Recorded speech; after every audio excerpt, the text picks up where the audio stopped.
YouTube link is up, Ryan. I'm throwing it around Twitter. Yep. Okay, thank you.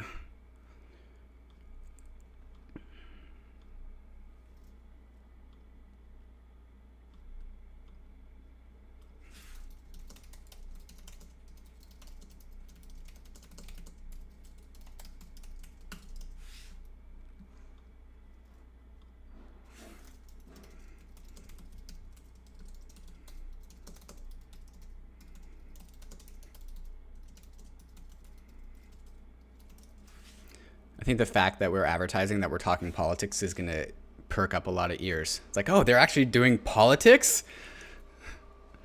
Not. My degree was psychology, bro.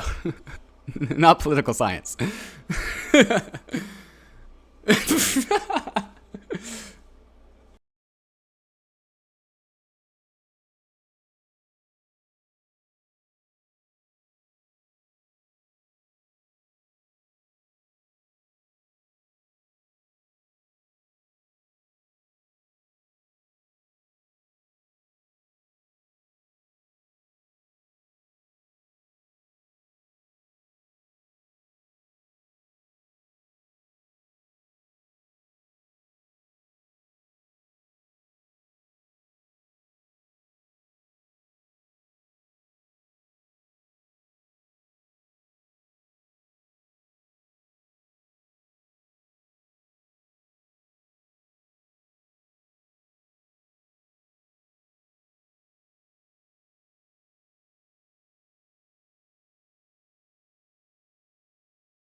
If you are looking for a mobile wallet to hold and access your crypto, you need to go to Argent.xyz and download their smart contract wallet app right onto your Android or iOS device. Argent is the most secure way to hold money on your device while still being able to access DeFi services that we all know and love on Ethereum. Through Argent, you have one-tap access to the beloved DeFi apps like Compound, Uniswap, Aave, and you can even invest directly into some yield-generating assets right from your Argent wallet. Crucial to maintaining security over your assets is Argent's Guardian service, which allows you to use a friend to make sure that you can always restore access to your funds in case you were to ever lose your phone or for your device to break. You can also use a local hardware wallet to ensure that you can always restore access to your funds yourself. One of Argent's newest features is their ability to route trades through 10 decentralized exchanges, including Uniswap and Kyber, to make sure that you are always getting the best trade on your assets. Similarly, pushing the fold on what we can do in Ethereum and DeFi, Argent has replicated some of the legacy financial services that you would expect from your bank, but put it directly into the hands of the user, such as send limits and whitelisted accounts, ensuring that if anyone were to be able to access your funds in your Argent wallet, they could only send up to a certain amount and only be able to send them to approved addresses, which is creating one of the most safe environments to hold your assets in, which is why people have put millions and millions of dollars into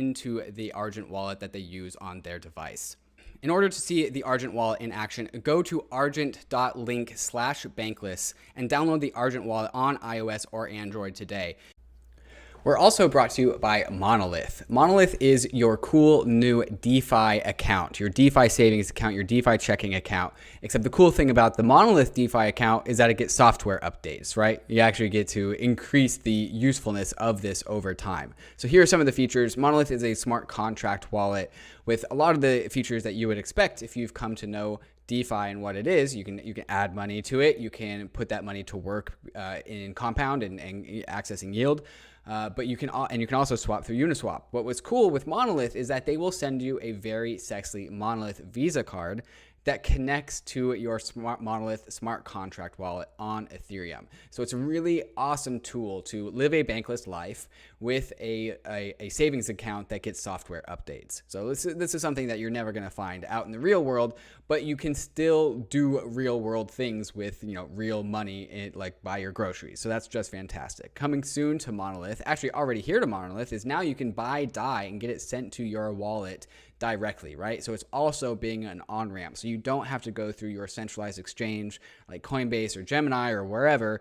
You can just go straight from your bank account right into your Monolith checking account smart contract wallet. So check them out at monolith.xyz. Bankless Nation, welcome to another State of the Nation. This is episode number 21. 21. David, I've got a feeling we're going to talk about politics today. What about you? Yeah, just a little bit, It feels like a good day for that. Happy Election Day. I voted this morning. Yeah, I did it. I did my part. Yeah? Yep, absolutely. Washington's a mail-in vote state, so I voted a few weeks ago. Oh, that's cool. That's smart. I was like, I was up bright and early doing it, and there's already a line. So I'm not sure. Wow. Maybe that bodes well for turnout, but everything's different. Okay, we should talk about what we're going to do today. Mm-hmm. So State of the Nation, if this is your first State of the Nation, David and I record these every Tuesday. So it goes live on YouTube. So if you're watching YouTube now, you're watching it live. What we try to do is pick a topic, bring in an interesting guest, relate that topic to some things that are going on in crypto, in the Bankless Nation during the week, and then drop some insights and action items, relate these to the topics that we talk about on the podcast. So every Tuesday, you can get it on YouTube. Every Wednesday, it comes out in the podcast stream. So if you're more audio centric and that's the way you digest this content, we do that as well. David, what are we going to be talking about today? Talking about a number of things all related to the election. And I kind of wrote about this in the Market Monday piece yesterday. Who's better for crypto, Biden or Trump? That's I feel like a worthwhile conversation to have, but I also feel like everyone in the world of crypto is like, it doesn't really matter. Crypto is crypto. But I also think that that is a dangerous thought to have because, you know, as the saying goes, you might not be interested in politics, but politics is interested in you. And so maybe today is not our fight as the crypto industry, but there is a political fight that we are going to have. And we're going to have to fight for our right to crypto. And that is going to happen. Yeah. And so I'm super excited to have a guest on that can talk about that. And we'll introduce him in just a minute. But he is a crypto lobbyist, basically. He's in DC. He talks to members of Congress about these issues, can really shed some light into the question, Democrats or Republicans, who hates crypto less? Maybe that's the way to phrase it. But like, seriously, we got to know what the politicians are thinking about crypto. And this is going to be the episode to do that. Before we get into the goods, David, we've got some special things going on, as always, in the Bankless program, in the Bankless Nation. Phil Bonella, we had a great episode with him that got released on Monday about something I think both of us are passionate about. That's the sovereign individual thesis. And he talked specifically about the investment thesis. Can you give folks a preview of that episode?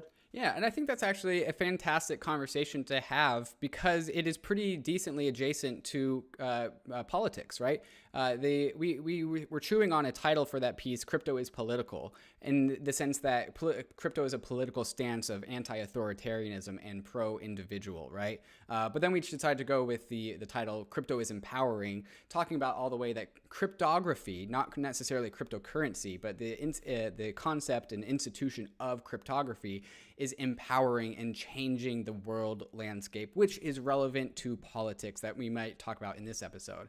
But that episode with Phil was just a fantastic gamut of topics about the many different ways that cryptography is really putting the power in the hands of the individual and away from hierarchical institutions. And so it's a worthwhile concept to understand and to learn about. And Phil did a really fantastic job helping us walk through that subject matter. Yeah, absolutely. So check out that episode while you're at it. If you haven't subscribed to the podcast, you should do that because next Monday we have Raoul Pal who's on the podcast. We recorded this episode yesterday. It is fire, heat. I think he said after the episode, he talked about whole new, fresh new content that he's never talked about before. Maybe because we made him. I don't know. I feel like he challenged us as much as we challenged him, certainly. Right. But you know, we got him to talk about DeFi. We got him to talk about Ether too. And like questions like, we'll leave it to the podcast, but what crypto assets does Raoul hold in his portfolio? We found the answers to those questions. So a little tease for you guys. Check that out on Monday. Lastly, David, we should mention something that you're involved in. Right. You're actually going to be a mentor to the FILECOIN accelerator that Longhash is putting on. So this is really a shout out to, if we've got DeFi developers, entrepreneurs, builders who are listening to Bankless, you've got to check out what FILECOIN is doing with this Longhash accelerator. It's the opportunity to build on the FILECOIN stack. That's a decentralized storage layer. So if you got, a Bankless application built on Ethereum, that's DeFi centric, but the servers behind that, they might be in Amazon, they might be somewhere else. Right. To get fully decentralized, you could deploy that in FILECOIN. And if you do it through this accelerator, they're providing a 20K grant and some follow-up funding potentially, but you got to apply by the 15th. I think that's how it works, right, David? You're the mentor. Yeah. So you probably know more. Think about this as like an ETH Denver hackathon, but happening on the internet and specifically with FILECOIN, right? And I think this is actually an insanely relevant subject matter to exactly what we were talking about on the Phil Bonella podcast, where we talk about how cryptographic systems like FILECOIN promote the sovereignty of the individual, right? Imagine if humanity can just come together to build out this like library of knowledge that we all deem is worthwhile to keep stored in a way that is World War III resistant, right? Like that's really the through line I think about FILECOIN and why I'm excited to be a mentor to this program. And so if you are a developer team that is interested in money, go and apply to the FILECOIN Accelerator program and get a $20,000 grant for building something on FILECOIN. Link in the show notes, guys. So check that out. David, let's start this episode, man. Are you ready? I'm ready. Well, I hope so. All right. Well, let me start with the question I ask you every single episode of State of the Nation. David, what is the state of the nation this week, my friend? The state of the nation is political. We are I knew you were going to say political. that. It's such an easy one. It's like I was also thinking about chewing on the we are activists because I think one thing that we want to come out of this podcast is some actionable items for individuals who want to represent the world of cryptocurrency in their local politics and maybe in national politics. What can people do to make sure that crypto is well represented? And that's why crypto is political today. Yeah, absolutely. I mean, folks listening, they're a citizen of their respective nation states, right? But they're also citizens of the crypto nation state. We've talked about these digital nation states before. You might be a citizen of the bankless nation, of course. You might be a citizen of Ethereum. You might be a citizen of Bitcoin. And as such, if you want that vision and that value system of the world moving forward, you've got to get involved in politics, either politics of your network, right? There's certainly Bitcoiner and Ethereum politics and bankless politics, but also in your nation state, because all of this is one social experiment. I guess that's what humans are doing these days, right? There's one big civilization social experiment. And you got to get involved in order to get your value system out into the world. So, David, with that, we should introduce our fantastic guest. Want to introduce to the nation Tyler Werty, who is a venture capitalist and advisor at the Tacoma Group. He's also the founder of HODLpac. So this is a PAC, political action group, that is specifically focused on crypto. He was formerly of the Cato Institute, where he was a researcher, studied crypto, put out some research papers on crypto at Cato. He is in Washington, D.C. He talks to legislators and lawmakers about these issues. Tyler, welcome to Bankless. I'm hopeful you can shed some light on some of these questions here, but how are you doing today, sir? It's election day. Is DC going crazy? I'm doing well, and thanks so much for having me. I've told you guys this before, but I'm a huge fan of Bankless, and it's exactly because of your what you guys touched on in the introduction there. I thought that's we are activists. HODLpac is a activist more than a lobbyist, I say, and I'm also on a mission to find people to help take part in these nation state politics on behalf of crypto. So it's great to be here. Thanks for having me. Tyler, I hope after this episode is done, we can help recruit a few more activists to help join the cause. That'd be great. That would be great. Tyler, we just got to start here. Do you mind, David, if we start here? I wanted to start with predictions, election predictions. All right. No, spicy, because it's election dangerous. day, we have to start. Tyler, who's going to win, Biden or Trump? What's your hot take?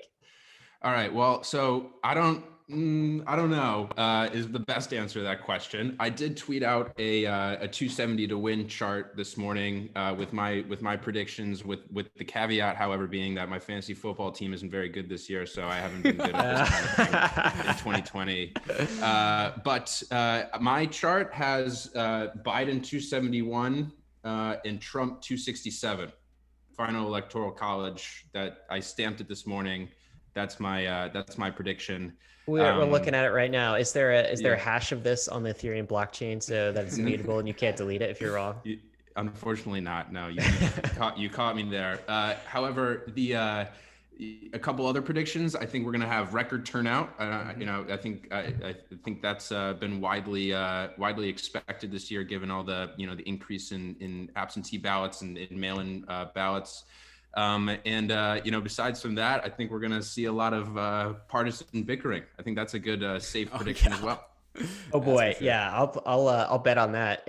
Speaking of bets, I was fascinated by this. I don't know if you saw this, Tyler, but there's all of these new prediction markets, of course, in crypto, in Ethereum. This is a poly market. We've talked about a little bit before, and it's the polls are one thing and Nate Silver is one thing, right? That's one piece of the predictive puzzle here. But when people start putting money on it, that's when I start paying more attention. Right now, this has been an interesting graph to watch. This is a prediction market on will Trump win the 2020 US presidential election.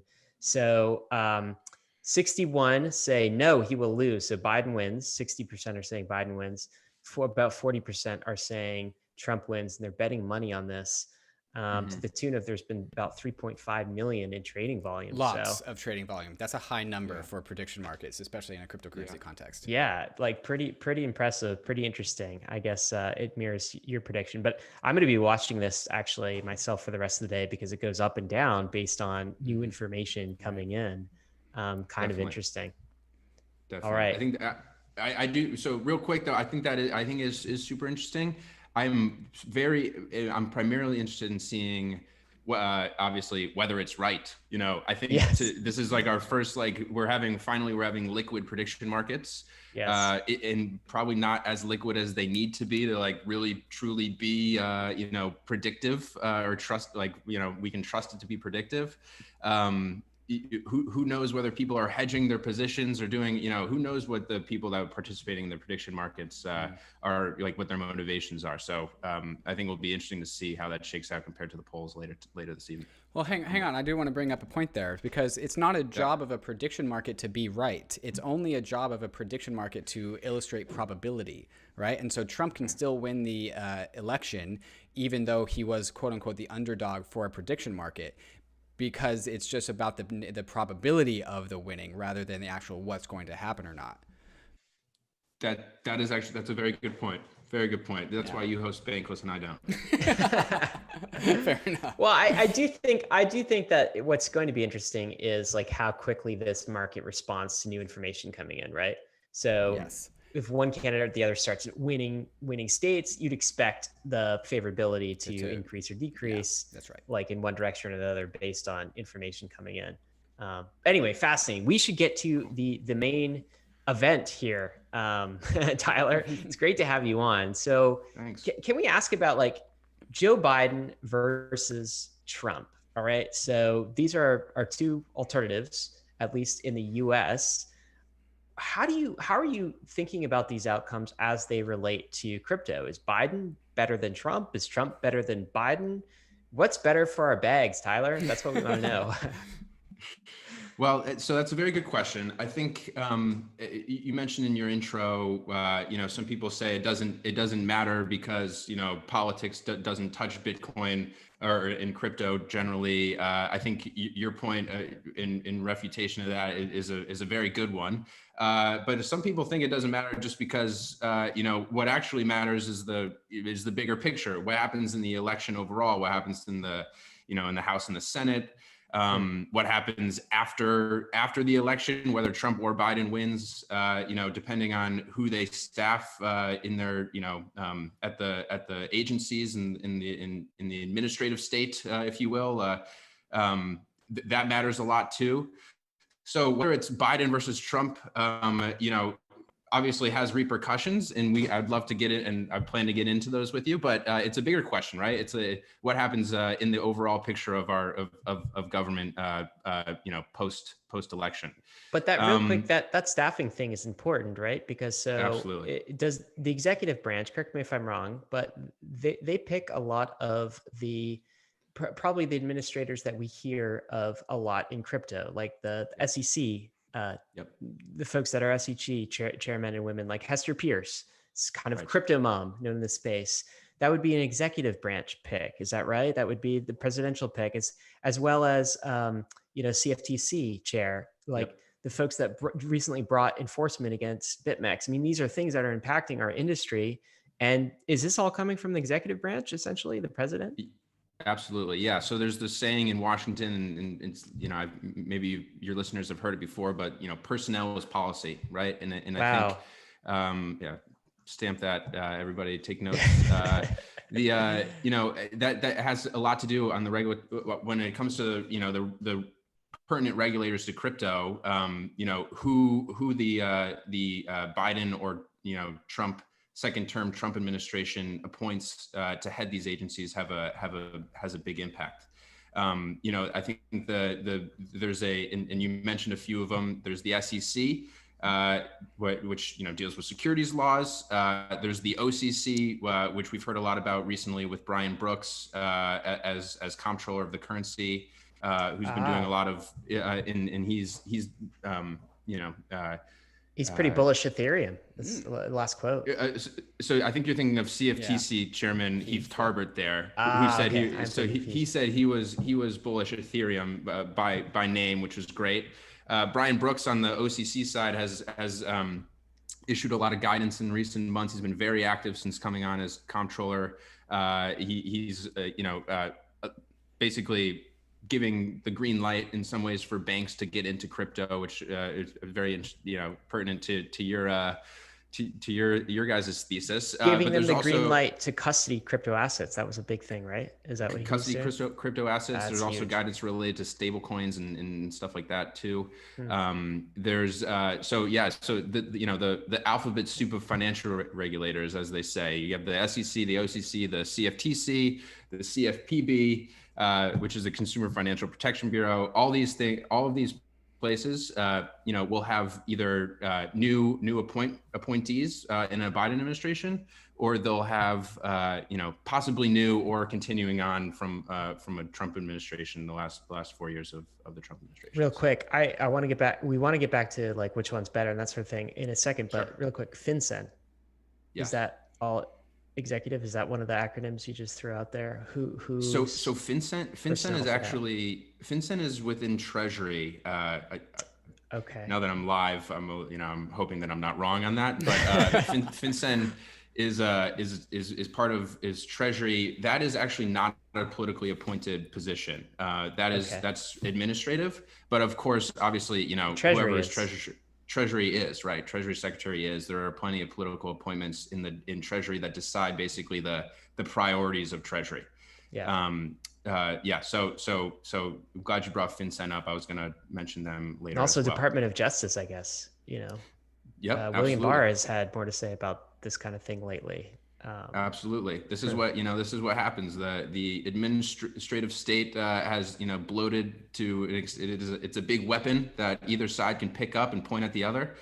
That's why elections have consequences, and we're going to see what happens in the, hopefully the next few hours or days rather than weeks. Yes, hopefully. Yes. So Tyler, I think your answer was more or less like the actual people of Joe Biden and Donald Trump. Those two individuals don't really have a lot of implications, but it's the party that they bring along with them and make appointees. That's where really the fulcrum relies on. And so do you have an opinion as to maybe the real question is, Democrats or Republicans, who would be the more crypto friendly political party? Do you have an answer to that? Yeah, well, so I think you can look at that in two ways. One is I'll split my answer up into two buckets. One is the regulatory state, which was exactly what we were just talking about, and one is in the legislature and in the House and Senate. So taking the regulatory, agencies first,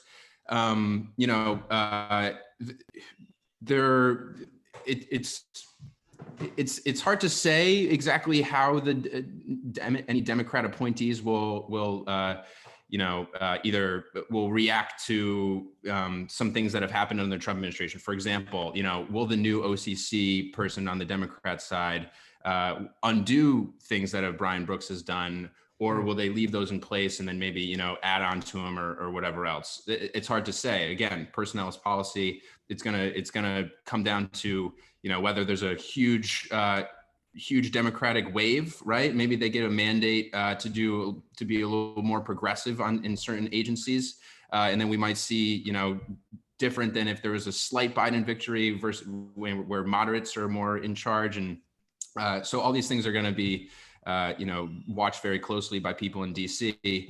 On the legislature side, I hesitate to say whether Republicans or Democrats are better. HODLpac is explicitly nonpartisan. We like to, make friends on both sides of the aisles and support the champions that do exist on both sides of the aisle. I think if I were to press to say which one is better, I think Republicans have a slight edge just because, they're, I think instinctively a little more, pro innovation, less regulation, insofar as that helps crypto develop. And the Democrats are, of course, the party of Brad Sherman, which I'm sure your listeners know, is not the biggest fan of crypto in the house. So we have crypto. Does he have a nickname, by the way? I don't know. I haven't heard it. Probably. I don't know. But yeah, crypto hater. Yeah. He's the anti-crypto dad. Crypto stepdad. Yeah. Stepdad. That might be a good one. Yeah. Yeah. Okay. So I guess philosophically, are there wins for both parties here, right? If you think about the platform, the things that Democrats historically care about, and the platform and the things Republicans care about, are there ways to paint crypto in both of those lights? I guess that's part of the job of something like the pack that you run. Absolutely, and I'm glad you brought that up because I didn't really finish my answer there on the legislature. Yes, the Democrats, maybe I give the slight edge to the Republicans, but there are champions on both sides. It really is a nonpartisan issue at this point. I think it's more about education and outreach for our industry. To name names, there's Darren Soto from Florida has sponsored, and he's a Democrat, has sponsored a bunch of great legislation pertaining to crypto. We have, Sean Maloney from New York is another great Democrat on these issues. And even there's actually, I've heard rumors that, a Democratic Financial Services Committee in the House might actually be motivated to do some crypto asset specific, legislation or crypto asset related rather legislation if they retain their leadership position. So I think both sides there are champions on both sides. It's really a non-political issue at this point. I think that's a good thing for us because if it does become a political football, then it gets caught up in the partisan dysfunction of that we're also familiar with. And then it becomes something that, one side has to, jam down the other's throats, frankly. And we don't want that. We want that to be something that everybody kind of works together and realizes is something, like the internet in the 90s or something that we need to try to, promote and make US a friendly jurisdiction for. So, Tyler, what would you say does crypto need to fight for? Like, what are the issues that are at stake that maybe all of us in the crypto world just sit on our hands and we don't become activists? What are we leaving on the table? What are we losing? Yeah, that's a great question. So I think there's a few hot button issues, obviously, and I think you and your listeners are probably familiar with them. There's there's securities laws and how they apply to tokens, and I think that's something that's gotten a lot of attention in crypto. That's something that's also been addressed in a few bills that haven't really gone anywhere in the House and Senate. That's something that if we don't keep pushing, might not go anywhere in itself. There's also things that are easy, things that it's almost unbelievable that haven't been dealt with yet, like a de minimis tax exemption, right? Where people need to, to be fully tax compliant, technically need to track, the smallest transactions, your gas buying a cup fees. of coffee with Bitcoin. Yeah, if right. You pay gas on Ether, right? Technically, you have to track the cost basis of that Ether that you just spent, like the 5 cents you spent on gas, right? That's how silly it is. It's very silly. And I'm sure also things like transferring from DAI to Tether to USDC, taxable who events knows based what off that of is. the interest, based off the rate changes. I can see the reactions of the people in DC. Their minds are spinning as you just try to tell them, describe something like that to them. The crazy thing about it is most people in crypto, they're like, yeah, we'll pay our taxes. Just tell us, don't make us guess. It's kind of like the IRS. You're filling this stuff out and it's guess what you owe us. And you're like, okay, I'll guess. And if you're wrong, we'll throw you in jail. We'll fine you. It's not a fun game to play. No, it is not. And those are, it is those things that, are at risk for not, engaging with our policymakers. I think it's very important for the crypto community broadly to, despite our differences, whether you're a Bitcoiner and a Ethereum or whatever you call it, these are things that, affect us all. So it's good to get What's involved. holding those things back? Is there maybe let's talk about some of the fears, right? The concerns, right? So I think I've heard maybe Brad Sherman's, who's a congressman, I think maybe in California somewhere. Yeah, okay. He's a Los Angeles based, I believe. Okay. I've heard him say that like one of his main concerns is U.S. loss of reserve currency status. Right. Which I'm like, okay, well, maybe you actually understand like what crypto is a little bit if you're articulating it in that way. But like that's one concern that I've articulated. Is that the common concern? Is it more, terrorists and rogue countries? And we can't monitor, or like what are the common concerns coming out of Congress that prevent just really simple things like this? Like we just want something to clarify how we pay taxes on crypto. Right. Yeah. So I guess to answer that, so I think there's the main thing that's preventing like these types of, we can call it simple. I guess, I'm not a lawyer. I'm not a legal scholar. It might not be, these things might not actually be simple to change, even though there are proposals on the table and people have been debating the merits of. Anyway, the thing that is preventing those things from happening is frankly just political dysfunction, as Representative Emmer said, who's I believe a co-chair of the blockchain caucus in Congress. What he said in our the HODLpac interview with him was, Congress is just name and post office these days. They're not doing much, and I think that's the main obstacle. It's really hard to get the red and the blue team to work together. I think that's the main one. You mentioned specifically Brad Sherman's objection about, the dollar's reserve currency status. I think actually, I don't know if I've heard that point brought up much, other than that hearing or a couple of hearings that he's brought that up. I don't know if that's. I think that's in the background, and I know that definitely influenced the Libra discussion. But I don't know if that's like the main motivator for, somebody being like antagonistic towards crypto, regulatory clarity or whatever you want to call it broadly. There are, however, some serious concerns. I think, another, just to go back to your previous question, like we went over some of the easy ones.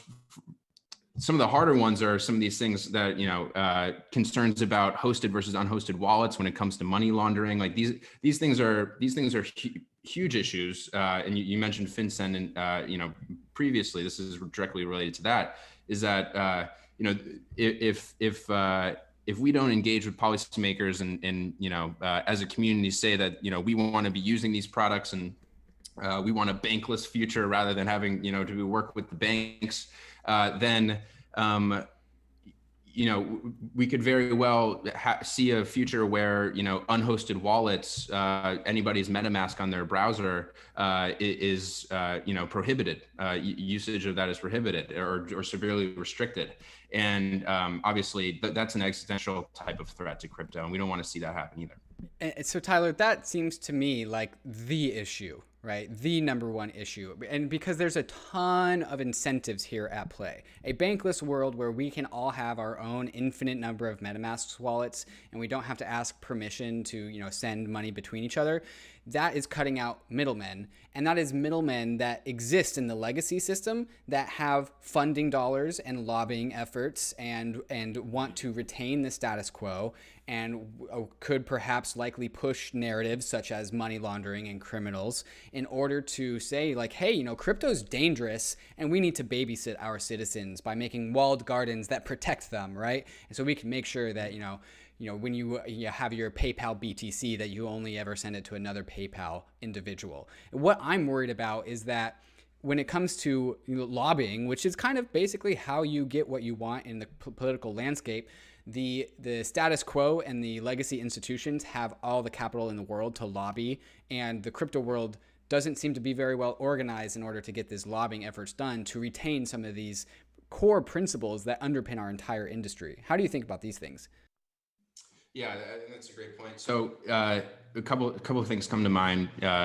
First, shout out to organizations like Coin Center and Blockchain Association and the Chamber of Digital Commerce as well that have been fighting this fight in DC. It's been, it's great to have representatives like them, trying to, maybe counteract the dollars of the bank lobby or the other other lobbyists in DC. I think in why we started HODLpac in a way was to try to be an alternative to that complex. I think obviously there are companies within crypto that are getting more active in terms of trying to put money to work in DC, and it's in their interest to do so. But I think what's really powerful is basically a grassroots political organization like HODLpac aspires to be, where the people, the listeners of your podcast and content and the members of Bankless Nation, can make their voices heard, and maybe not donate a ton of money, but put some skin in the game, and then you can see that we have a grassroots organization of real people using these products and wanting to see this future come to fruition. So that's why we started HODLpac, and I think you're right. We're up against big enemies in that sense, but in some ways, actually, one way to think about it is, the PayPals of the world. Maybe they're not necessarily aligned with the banks 100%, right? So it's almost, I like to think of it, and I don't know if I've fully fleshed out this thought yet, is that when in this battle versus like fintechs versus banks, right? And this is very relevant to the what's been happening in the OCC in the last few months, is that in this battle with fintechs versus banks, this idea of like what is a bank might kind of get lost in the it might become irrelevant, and in that scrum, if you will, there might be a path open for public blockchains and crypto networks to find a way to exist within that world where we kind of are in a bankless world, because banks don't really mean anything. They're largely a regulatory invention in a lot of ways. If crypto is all it's cracked up to be and all that we think it is, then that'll rise to the top and be chosen by the market. So that's kind of the a little bit of the protocol sync thesis, right? It's like when you have all of these parties that can't agree, right? PayPal's not going to want to settle on JP Morgan's whole transaction network or private blockchain, and vice versa, right? JP Morgan's not going to look fondly on Libra or whatever big tech Silicon Valley comes out with. So what do? They throw up their hands and say, well, let's all pick this one, this credibly neutral settlement layer that none of us control, because that's the only fair way to do it. And hopefully that's some of the glimmer of hope for something like an Ethereum, for instance. That is the settlement layer that no one controls. David, I think you're like, I guess one thing before we get to a next point actually is another glimmer of hope. It seems to me, Tyler, is that we did this in the US in the early 90s, right? With the internet. And somehow we got to an internet that wasn't perfect, but was reasonable. Like it worked. Like all kind of 90s and 2000s tech was built on this thing. It was reasonably permissionless. It was reasonably credibly neutral. Oh my God, we even somehow got away with cryptographically secure transactions using HTTPS and TLS. Like, and that used to be, that sort of cryptography used to be like military grade tech. If you went back in the 1940s or something, you said, hey, we've got this new protocol thing, and it's going to allow citizen A to send something to citizen B. And by the way, government, you can't open the mail and read any of the transactions. Big brother government would have been like, I don't know. But somehow we got it through in the 90s, which gives me some hope. Is there some like path there that we can take to start applying it to crypto and like this is the new internet. This is the internet of money. Paint that picture for legislators. Hmm. Yeah, I hope so. I hope there is. I think there's, I don't know if you guys might have crossed your radar back when it came out, but Hester Peirce at the SEC has come out with like a safe harbor proposal that I think is kind of speaks to at least that motivation that you're describing, right? Which is to kind of create a light touch kind of regulatory environment where things can be experimented with without fear of getting caught up in laws these laws have jail times in many ways associated with them, which is not something that we want to subject any entrepreneurial crypto developer to, right? So I think there are some there's hope there. I think maybe the problem is it really gets back to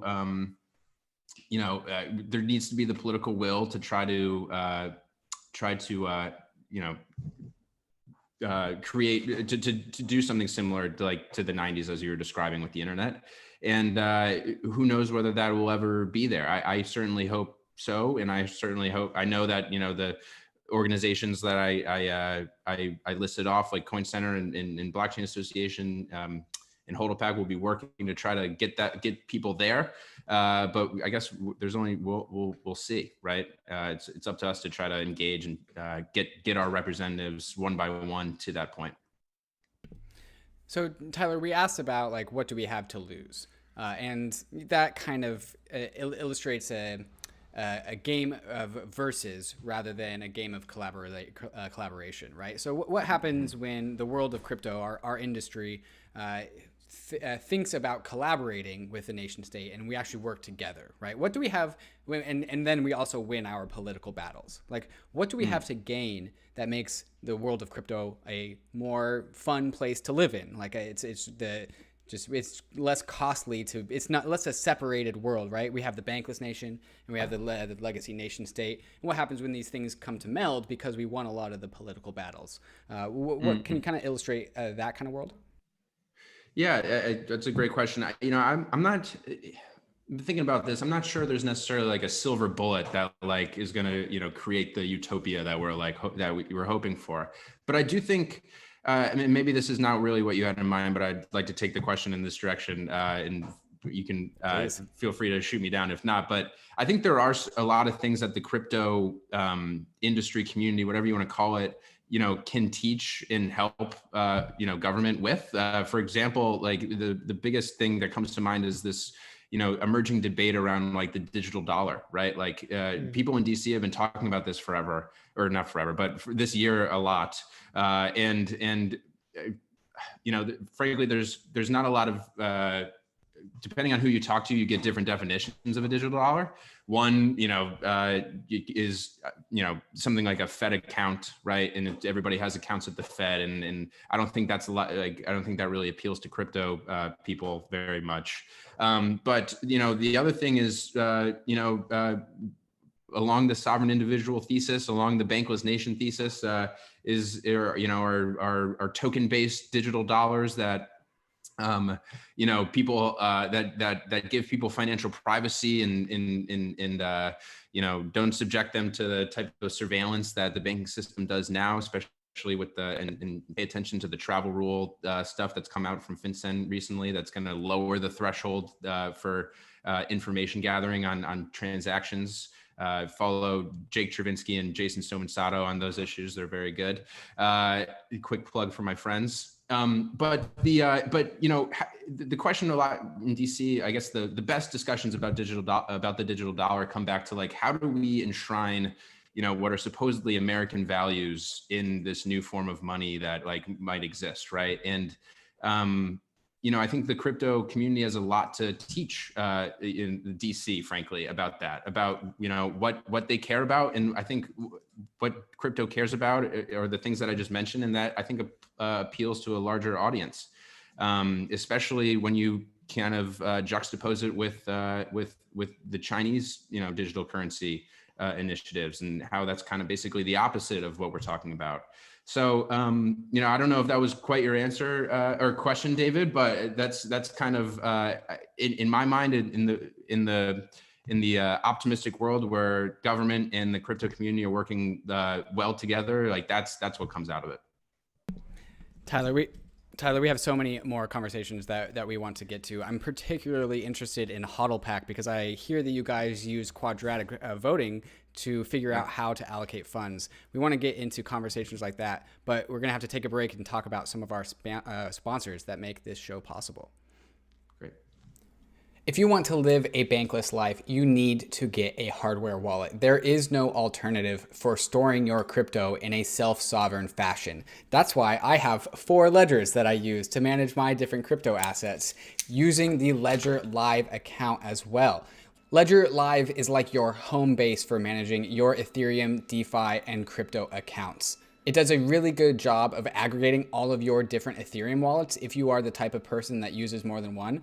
But you can also add other cryptocurrencies like Bitcoin or Cosmos or whatever your preferred blockchain is. And then it will display an aggregate portfolio of all your accounts at the main page. One thing that Ledger is doing a really good job of is enabling all the money verbs that me and Ryan talk about with the Bankless Skill Cube enabled in the Ledger Live app. So right now in the Ledger Live app, you can buy, sell, lend, swap, and stake your crypto assets, which is doing a really good job of fulfilling all of the money verbs in the Bankless Skill Cube. Something that's new to Ledger Live is Ledger Swap, where you can swap assets one for another directly inside the Ledger Live application, ensuring trustlessness in your financial activity on Ethereum and on Bitcoin. If you want to learn more about what you can do with a ledger, go to the blog post, The Power of Ledger Live on the Ledger website, where they share some of the more advanced things that you can do with your ledger that you might not have known about. There's a link in the show notes that will take you to the Ledger shop where you can get your preferred Ledger hardware wallets.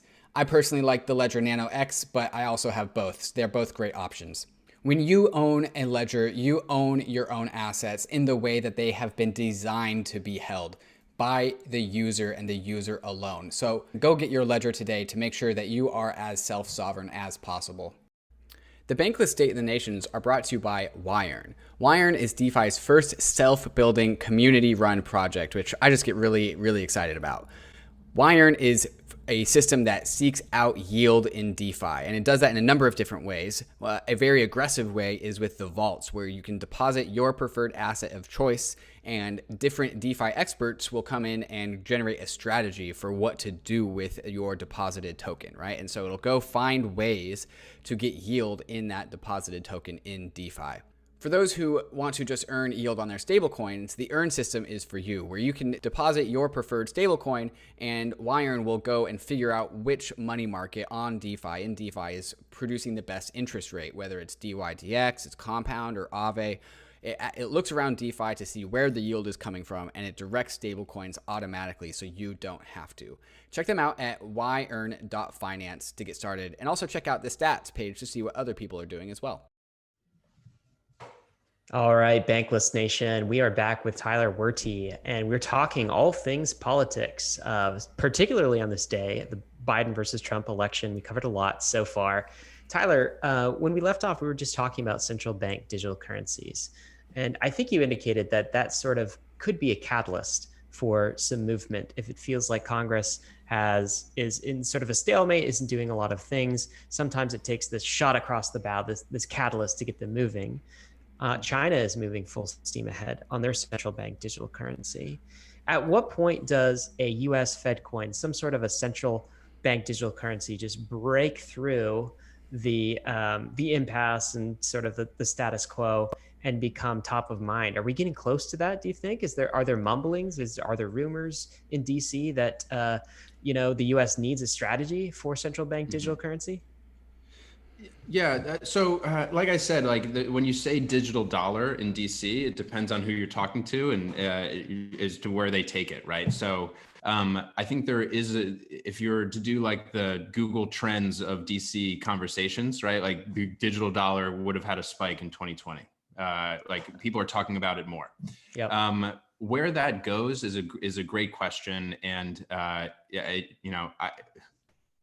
there are better experts than I to kind of hash out all the different directions.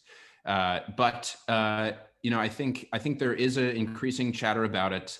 There's increasing chatter about things like Libra and like how that's going to play in. Libra famously, or I guess famously, changed from a basket of currencies to a dollar-based one. I think to appease regulators and policymakers on the Hill, especially with that kind of.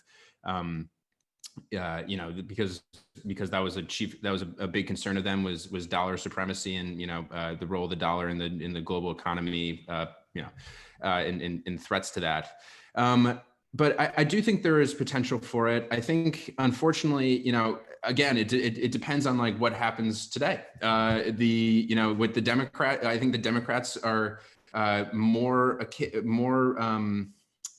on board with something like a Fed account-based digital dollar. At least if you're going to take some of the bills that have been introduced in the last few months, COVID relief-related bills, if you're going to take that as their position, then the thing that's getting the most attention is that type of digital dollar. And what's their intent with that type of digital dollar? Is part of the appeal for on the Democrat side? Hey, this is a way to distribute maybe some sort of UBI, another $1,200 check to the people, directly to the people, to their account. Yeah. That seems to be popular in some aspect of the Democratic Party. Is that part of the carrot there? Well, I think a lot of it's motivated by financial inclusion goals, right? So it's hard to get bank accounts when in certain underprivileged communities, in rural communities, it's hard to get access bank accounts. So a lot of this digital dollar stuff with the Fed has been introduced alongside of like postal banking legislature to make post offices offer banking services.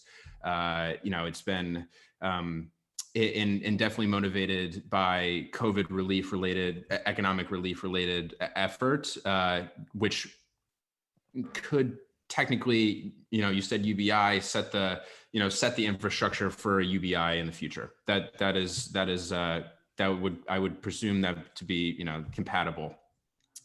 There is also, groups in DC that are talking about digital dollar, like the Digital Dollar Project, which is headed by former CFTC officials, Chris Giancarlo and Daniel Gorfine. That's a big name. Those are big names.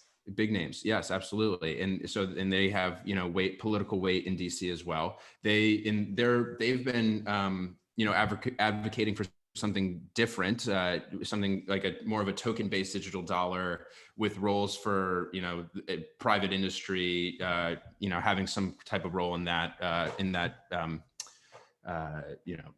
arrangement, if you will. So yeah, I guess to sum it up, like it's very to be determined. A lot of the air has been sucked out of the room with first COVID relief and just trying to figure that out. Of course, this is somewhat related, and then the election this year. So real discussion hasn't necessarily taken place. I don't think we've had a full-throated like civic discussion about the digital dollar. But what's good, I guess, and from my perspective, is that private innovation continues to trudge on, right? Mm-hmm. You see stablecoin growth this year has been tremendous. It's a digital dollar. I don't know the number. That in itself is in very much a digital dollar, and I think it's very important that within this broader discussion as it relates to government involvement in the digital dollar, that private innovations and all the things that are caught up in that are allowed to take place and thrive here as well, because I think choice is good for the consumer at the end of the day. Absolutely. Tyler, I want to turn the conversation to HODLpac, because there are some interesting things going behind the scenes there at HODLpac based on some pretty interesting crypto economic primitives. Maybe you could intro us into what HODLpac is? Absolutely. Yeah. So as we discussed, the idea there was, to create like a grassroots political organization to engage the crypto community in DC and to add a fundraising element. PACs are political action committees, which are basically, nonprofits dedicated towards donating and supporting candidates for public office.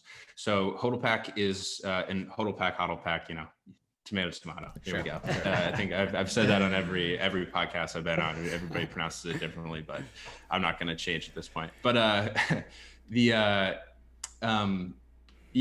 think what was missing from the the crypto policy advocacy space was something like this. So we wanted to fill that gap. And yeah, so the way it works, you mentioned quadratic voting. So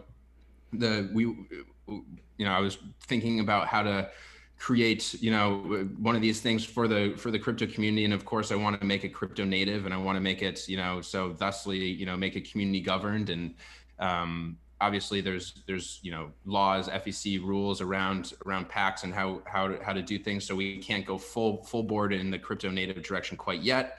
But one of the things that we experimented with this year was anybody who donated or signed up for our email list in our Substack newsletter received HODL vote tokens in exchange. So these were tokens on the Rinkeby testnet to avoid gas fees and all that stuff. I was sending out Rinkeby ETH to people so they could vote in our community ballot. But we held one community ballot where there was a list of 10 candidates to choose from. Those were provided by myself and the HODLpac board, but eventually we want to have the community curate those as well. So basically the way it worked is there was 10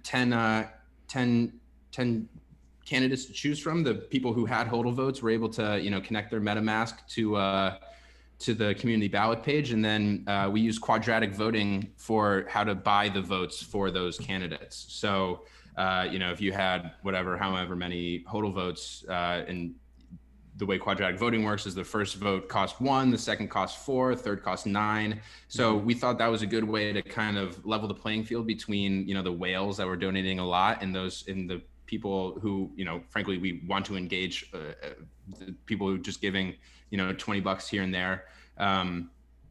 The quadratic voting helps to level the playing field between those two groups. And then it also, just exposes more people to some of the cool stuff that's going on in crypto. So yeah, that was a lot of fun. It was really cool to see people, got some DC people on MetaMask, got people using tokens and stuff, and it was a lot of fun. So this was just the first iteration. We want to keep building it out, and we want to engage the community to help us do so. Another quick plug, is another crypto native thing that we did was to have a token permission Discord by our friends at Abridged and Collab Land. Shout out those guys. And yeah, so like I said, we're just trying to create a crypto native political organization, trying to experiment with what that looks like. And that was the first iteration this year. This is something that I get really, really excited about. And so for our listeners, I want you to take Moloch DAO and Gitcoin and kind of put them into one, right? And so what I think you guys are doing at HODL DAO is you are figuring out a way to build a more scalable organization using cryptocurrency infrastructure and cryptographic primitives, right? The whole concept of quadratic voting is generating a system that is more inclusive, that allows people to have more say. And if that is achieved, then in theory, HODL can incentivize more donations, right? And so it's using cryptographic infrastructure to create a bigger tent for allowing more people to express their political opinions. PACs, political action committees, are super powerful because it's a way to focus and converge people's attentions and values and energies by just delegating into a few people. And you are using quadratic voting, you're using the Ethereum blockchain or testnet, and you're using a DAO-like system, kind of like Moloch, to really try and see how many people can we get involved to direct funds, and also use the principle of quadratic voting, which is market-based incentives to allocate funds to people that we deem the most appropriate to receive those things. And I think when we compare legacy systems versus crypto systems, to me, this is just one of the things that is why crypto is always going to win. Cross my fingers, that's just a theory. But it's because we are able to do the same things, but in a better form, a more inclusive form, a bigger tent. And if you guys have been following what we've been talking on the Bankless program, bigger tents win. Bigger tents always win. And that's my take. Does that resonate with you? I mean, hey, you're hired. Let's go. Let's get you on the. Let's do it. That was perfect. That's exactly right. And I think part of I said I mentioned this before, but I'll just reiterate is like yes, we were trying to fill a gap in the crypto policy advocacy space to get grassroots and fundraising operation off the ground, but also wanted to we want HODLpac to be an example for DC to learn from the power of these things, these community owned and run,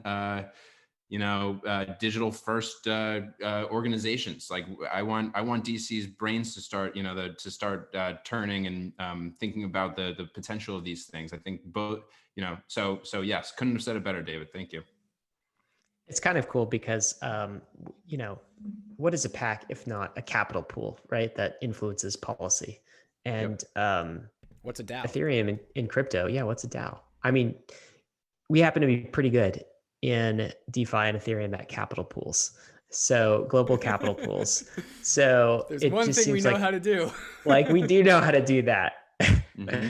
So it does seem like a perfect marriage. I guess as long as you can get sort of the PAC regulation sort of straight side of things, because it does have to have a foot, I guess, in the legal meat space world, to make sure that people aren't giving too much or they're identified or whatever the PAC rules are. I don't quite know them, but super interesting stuff, Tyler. Hey, one last question for you before we let you go. So thinking about all of this stuff that we've heard today, what can the Bankless Nation do today to help?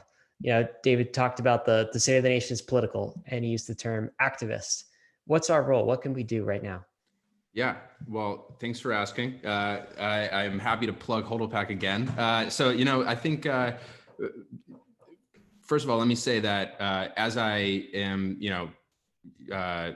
as I kind of thought through HODLpac and what I wanted it to be and what I wanted it to, kind of represent and stuff, the ideas of Bankless Nation, were top of mind. So you guys, have already had influence over HODLpac in that way. But to think about, how Bankless Nation can get involved, there's two main ways right now. I guess three. The first is, just sign up on our website and subscribe to our newsletter. That'll earn you HODL votes, and we'll send you those, and you'll be a HODLpac member. From that point on. The second is, if you are able, please donate. We're, again, PACs are just pools of capital. And so we need capital to be able to do our job well. And then, the third is, I know there's a lot of developers and tech-minded people here, product people, listening.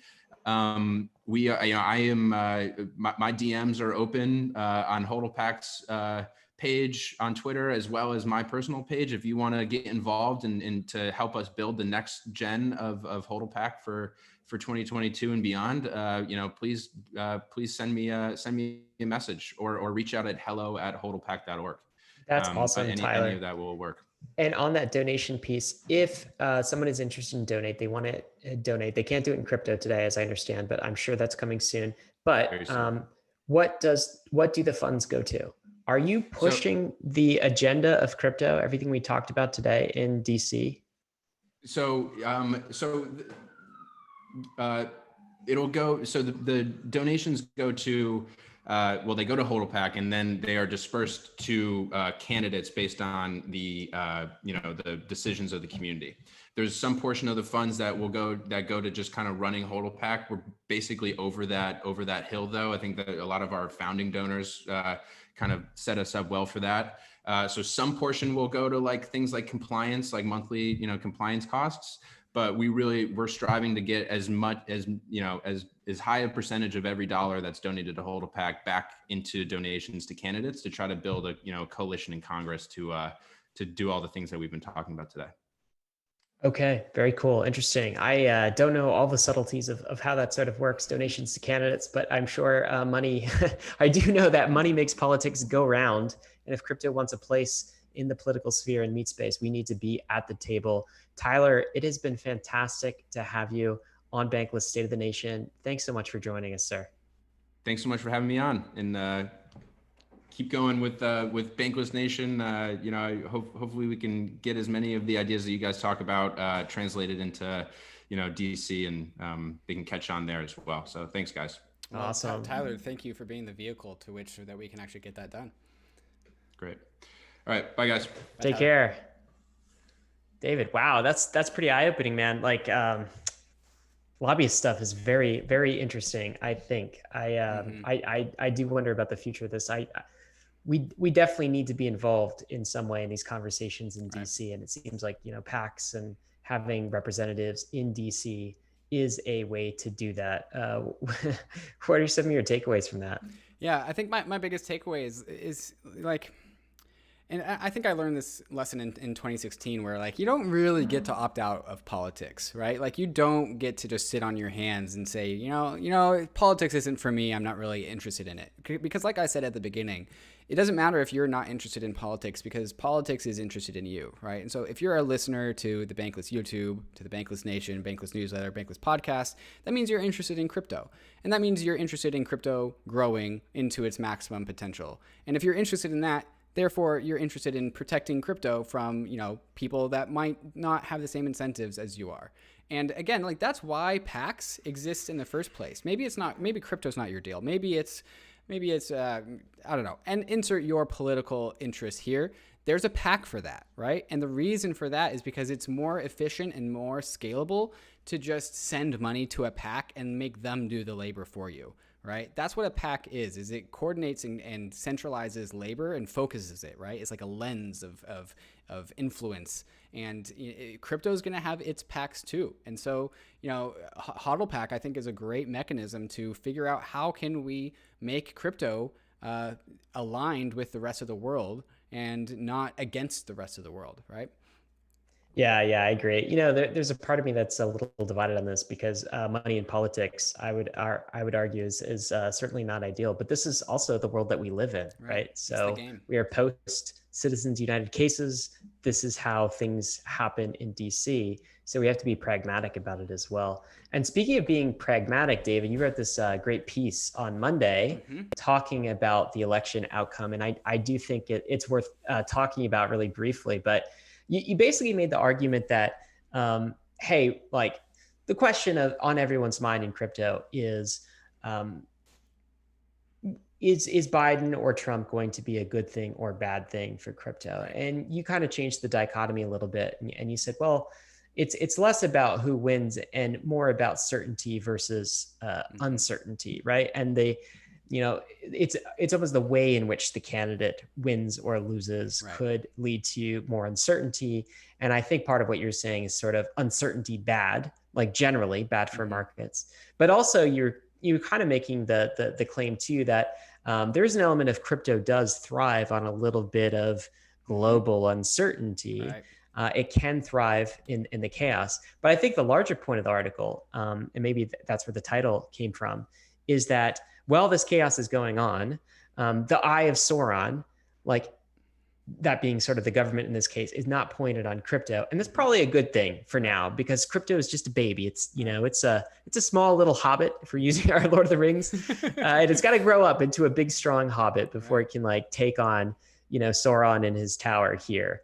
You want to talk about some of the themes from this article? Yeah, absolutely. And just to reiterate, like, again, I don't think Biden or Trump is really the focal point here. And I don't even think it's really a focal point of the election. When you vote Biden or you vote Trump, you're voting for the team, not the person, right? And that's kind of what we were getting into with Tyler just now. But like you said, like, the crypto thrives in volatility. Crypto thrives in chaos. And I think one of the reasons, the BTC price is extremely volatile. But Bitcoin is like the bane of the Dark Knight of Batman. Like it was born in chaos. It was born in volatility. It knows how to live in a volatile world, right? And the legacy system doesn't know how to do that. The legacy financial markets look towards the election and hopes for stability and hopes for certainty. But in crypto, we don't give a shit about certainty. We don't care about stability, because our whole entire industry goes in boom and bust cycles every 3 to 4 years. There's no foundational substrate to our industry, so it doesn't matter for us. Like chaos is actually one of our best friends, because the longer and more that Ethereum and Bitcoin can develop and mature before the nation state tries to top down control it, the better. Yeah, I have a friend who's a financial planner, right? And he's like, sometimes I'll talk to him. He's like, "Oh, brutal day. Market was down 4%." I'm like, "Oh, 4%. 4%. Yes, do tell me more." I mean, there's an element of like, wow, crypto 4%. I mean, that can happen in a few seconds, right? And we are very used to this chaotic world. But I think one of your main points too is that whatever outcome happens today, it's basically, this is not really like, there's no clear candidate that supports crypto or doesn't support crypto. Right. Both candidates probably support modern monetary policy and money printing. So I guess that's a boom to crypto either way. You could argue one more than the other. We'll see. But tomorrow or today now, it's not really crypto's battle. Nope. Like, it's not our fight yet. But our fight will come at some point, right, when the Eye of Sauron starts to turn its eye onto the crypto industry. And maybe we got a flavor of what that could look like with Tyler. And maybe we need to start preparing now. Yeah, and here's how I think this election is relevant to crypto, because everything is connected, right?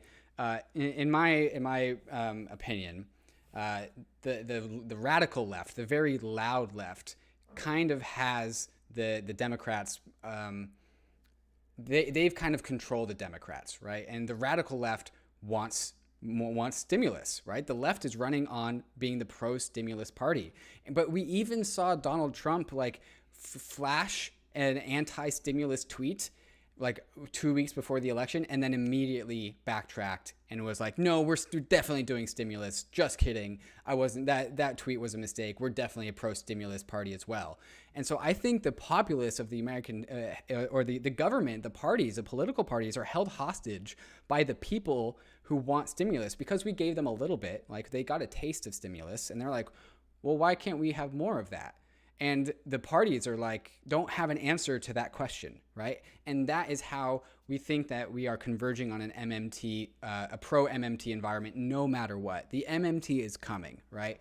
And this means bullishness for Bitcoin. And it doesn't matter. I've been having this conversation with a couple of Ethereum people who are very, not very, but like don't see the value in Bitcoin that Bitcoiners do, or I necessarily do.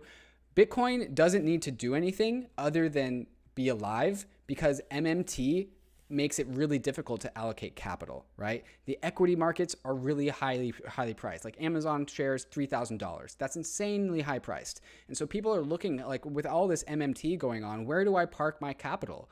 And that's what Bitcoin offers a vehicle for. You don't have to be bullish on Bitcoin, the technology. You just have to be bullish on Bitcoin, the 21 million meme, right? And if people are taking their stimulus and they're buying Bitcoin, that is going to make the nation state jealous. And that's what I finish up with in this article, right? The nation state, if you are taking the money that you don't want to hold, which is the dollar because it's being printed, and you are buying Bitcoin with it, the United States nation is going to have to print more money to achieve the same ends as previously, right? We talked about this in the second episode of Bankless ever, where we talked about like how people spend bad money and hoard good money. And bad money is money that's being printed. And if the people of the United States nation are taking their stimulus checks, are taking their quantitative easing, and they're buying Bitcoin and putting Bitcoin on their balance sheets, that's going to make the nation state really jealous. And that's a lot of what we were talking about with Tyler just now, about walled gardens around crypto as being one of the biggest things in our political fight ahead of us. Yeah, absolutely. And I know you keep saying Bitcoin because I think you're bullish Bitcoin it's these the shelling days, point. right?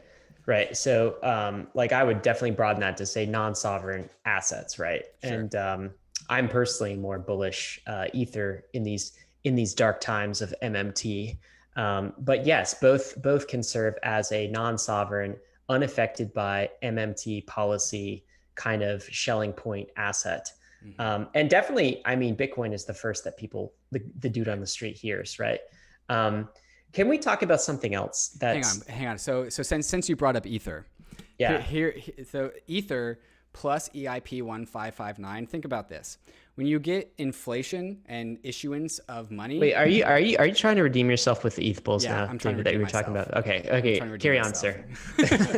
So inflation and money printing makes the velocity of money go up. You know, and we all know the stories of people in Argentina or Venezuela who got their paycheck, and they got their paycheck in like plastic bags full of cash, and then they immediately went to the store and they bought all the groceries that they could, regardless if they needed them or not. That's the velocity of money. The money is moving around the nation really, really fast. And that's what happens when you print a bunch of money.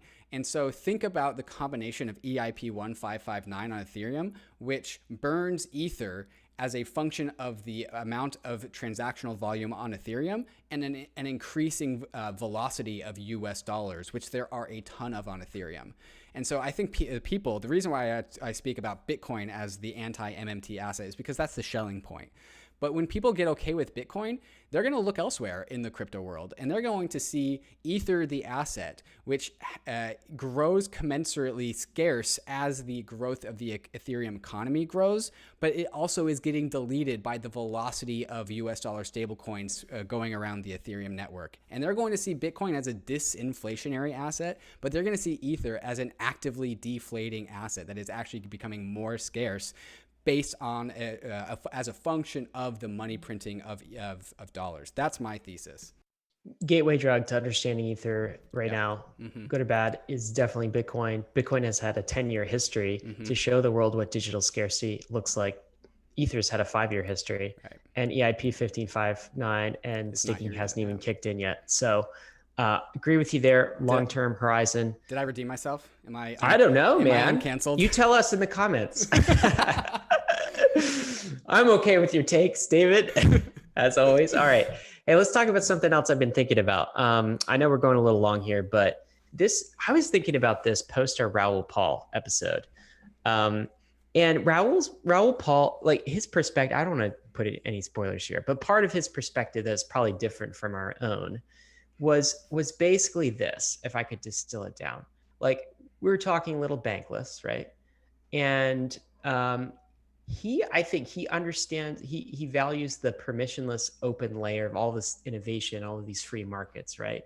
But I don't think he quite understood the self-sovereign kind of aspect of going bankless, right?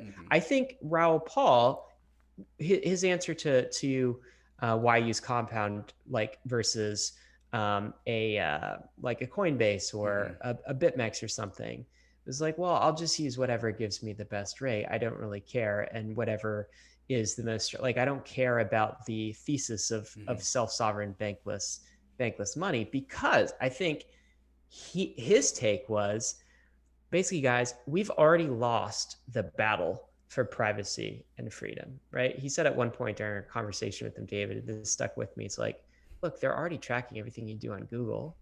Like they already, you have an Amazon Alexa device, like in your home, it's listening to your conversation. You think there's anything you can hide from Big Brother? You're certainly not going to hide your like banking activities unless they give you the ability to use a DeFi protocol.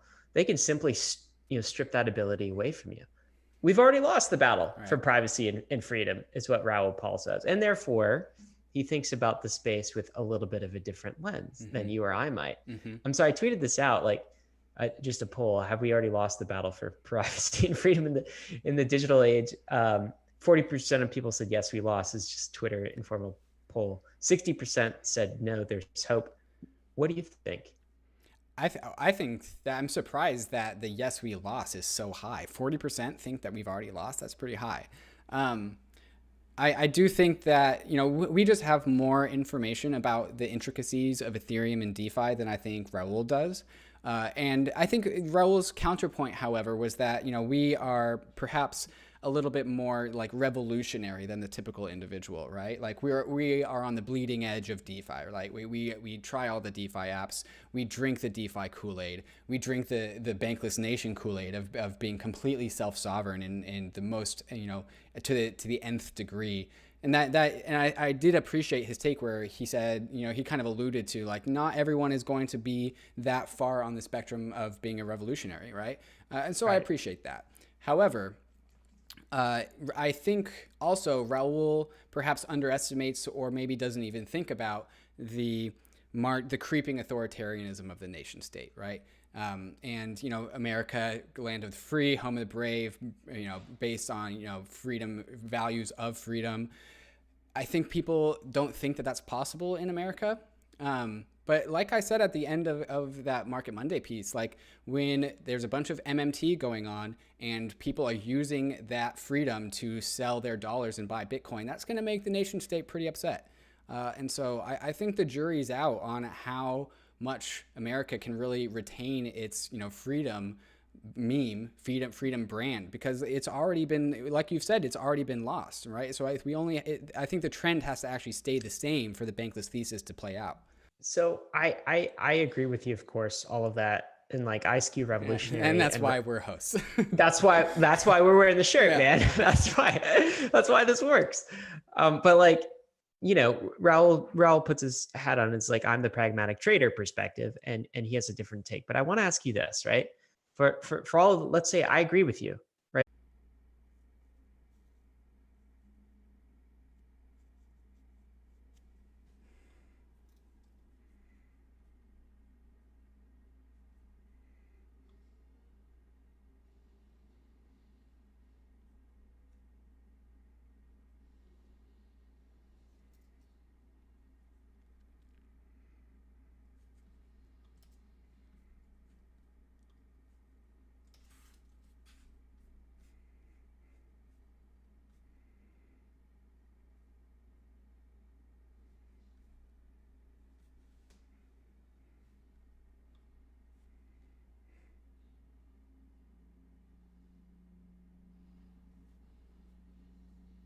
Hey there.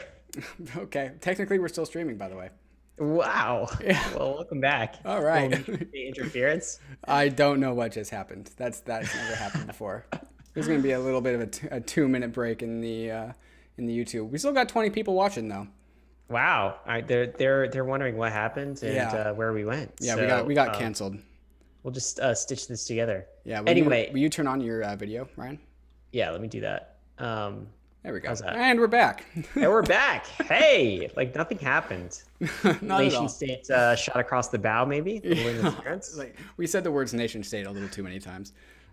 Who knows? Well, anyway, what I was kind of concluding with the question of, but like Raul's point is like we're already too far gone. Right. Like there's, even if we want to, even if there are enough revolutionaries, the incumbents have an asymmetrical advantage, right? They own big tech, they own, like the nation, like the battle's lost and we just don't know it yet. We're still here fighting the revolution. The battle's already lost. What do you think about that? It's a little despondent, I guess. Yes. Yeah. Actually, I think I have a pretty salient opinion on this. Brandon Quittem, who's a Bitcoiner, he's the Bitcoin mushroom guy, wrote about how Bitcoin is mycelium, which fantastic article. Recently wrote an article connecting like the book called The Fourth Turning, which talks about like the generations of history and how each generation has a relationship with the past generation, right?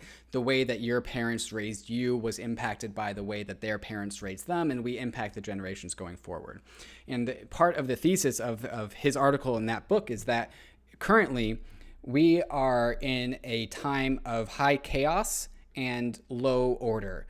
And we are looking for more order, right? We are looking for bigger institutions to put our trust into, and our current institutions are failing us, right? Like, and this is where maybe what we were alluding to with like big tech and big banks and the government. These are institutions that aren't providing us with the order that we're looking for.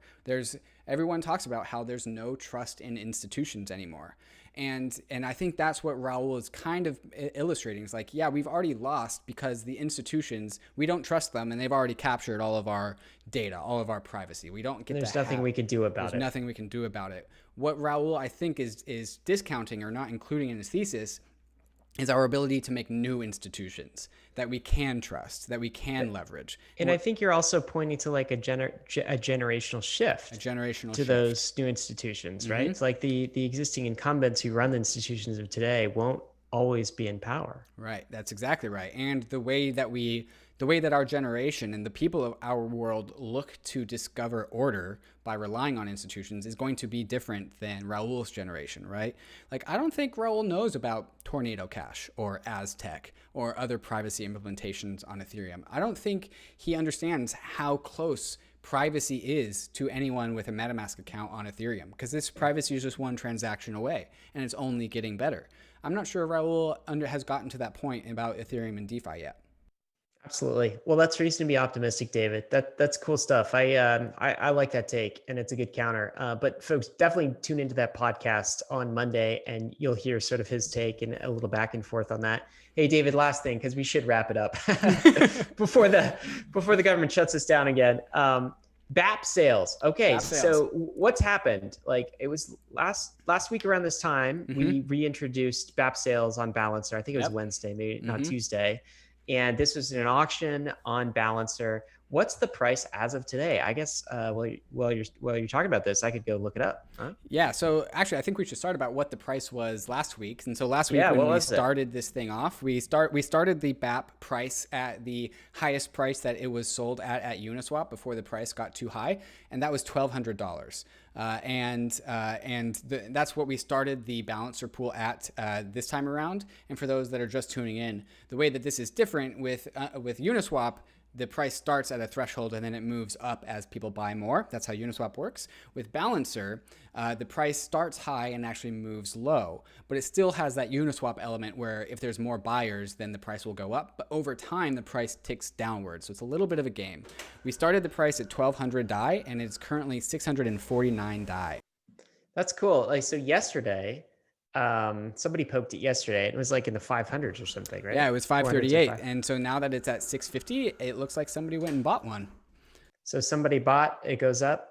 And if you wait enough time, it slips down, right? Just on that pricing curve for 30 days. What's the last day of this again? Thanksgiving is the last day of the sale is on Thanksgiving, right? And so there's a little bit of a game, right? So like the theory is the price, according to the smart contract, will trend towards zero. But the game theory behind this is like at some point before it reaches zero, people are gonna buy them all because these shirts are awesome and they're definitely worth more than $0.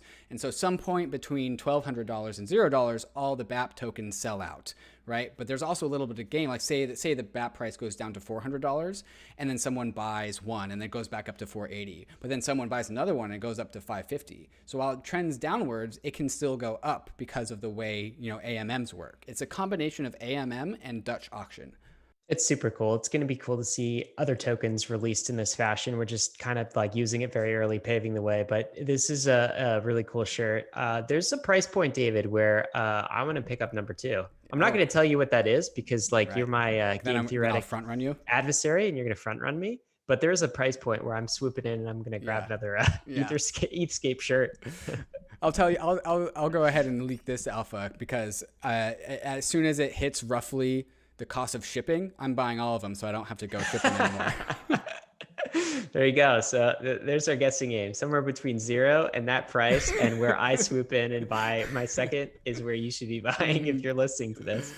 All right, David, we've gone on long enough. This has been State of the Nation. Guys, we've talked all about, kind of politics and being an activist in the political systems, and it's been fantastic to talk to Tyler. Thank you so much for joining us on this special Election Day edition of State of the Nation. As always, risks and disclaimers. Ether, Bitcoin, the assets we talk about are risky. You could lose what you put in if you are playing with DeFi. Be careful. But thanks for joining us on the journey. It's not for everyone, but we're glad you're with us and going bankless together. Thanks a lot.